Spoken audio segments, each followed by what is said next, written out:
Drover ist released. Wir haben es geschafft. Wir waren 500 Stunden live auf Twitch mit euch zusammen, haben den Vor-Release, den Release und den Nach-Release zusammen mit euch aufgenommen. Wir haben Spezi gesuppelt, wir haben geweint, wir haben gelacht, wir haben uns gefreut und wir haben es am Ende doch geschafft. Drover ist draußen und ihr könnt Drover jetzt spielen. Und ich bin Chris, ich bin der Entwickler von Drover oder einer der Entwickler von Drover und ich update euch hier, was ist denn in der Zwischenzeit alles passiert. Jetzt gerade haben wir fast 2000 Kommentare bei Steam erreicht, was unglaublich ist, mit einer 96er Bewertung. Damit haben wir niemals gerechnet.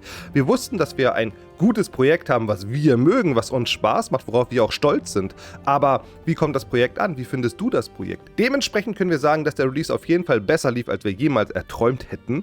Und wir sind super, super stolz drauf, das mit euch zu teilen. Wir kriegen auch ganz viel Feedback von euch im Discord. Und genau um dieses Feedback geht es jetzt gerade in diesem Video, denn was wir veröffentlicht haben, ist die Roadmap.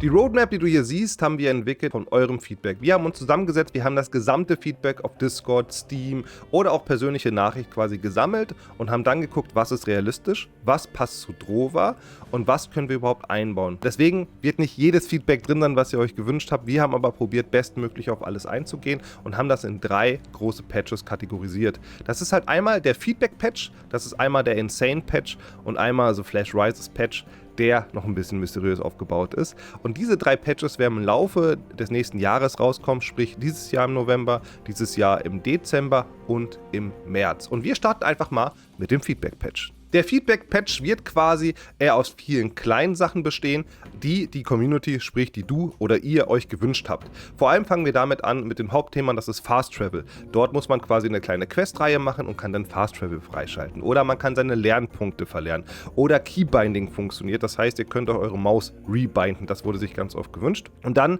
ein Kritikpunkt, das Drover auch immer noch haben wird, ist halt die Anzahl der NPCs. Wir haben sehr viele NPCs und die sind sehr schwer zu finden.